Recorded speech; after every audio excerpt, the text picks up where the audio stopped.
د افغانستان د مخابراتو او معلوماتي ټکنالوژۍ وزیر وایي چې په افغانستان کې د انټرنیټ د خوندیتوب په برخه کې هڅې پیل کړي او همدارنګه یې د انټرنیټ نرخونه 40 سلنه راټیټ کړي.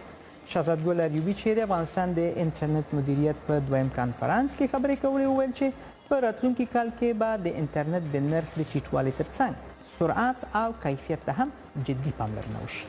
حکمت سروش په دې اړه ریپورت چمتو کړی.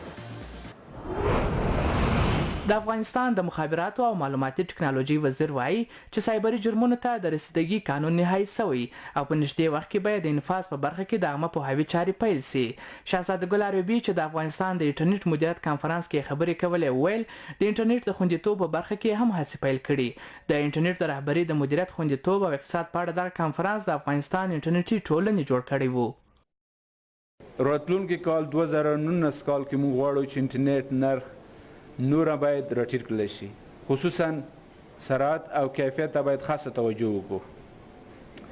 د اوپن اکسس پالیسی مو د وزارت مخابراتو یو غټه لاسته راوړنه وه چې په اوس وخت کې د اترا ادارې 4 جوازونه پرایویټ سکتور ته ورکړل.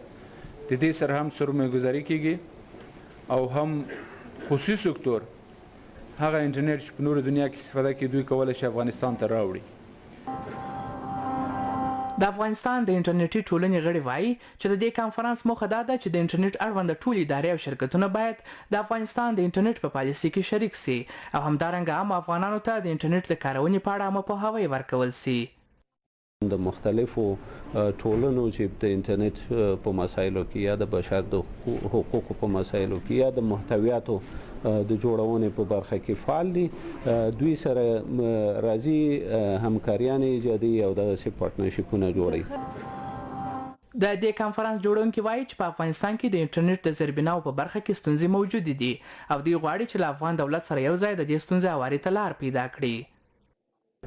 متاسفانه تا حال حکومت باید یک پالیسی سرتاسری برای افغانان آمدن تا که به اساس از امو پالیسی یا راهنمودها استفاده کنندگان اینترنت مسئول باشن. حال فعلا فردی هر کس کوشش میکنه، کمپانی‌ها خودشان کوشش دارن امو زیربناهای خود را مسئول میسازن، ولی یک پالیسی خاص نیست. به کار است که یک پالیسی سرتاسری داشته باشیم در داخل افغانستان.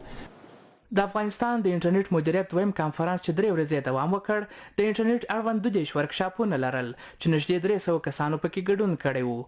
حکمت سروش، کابل.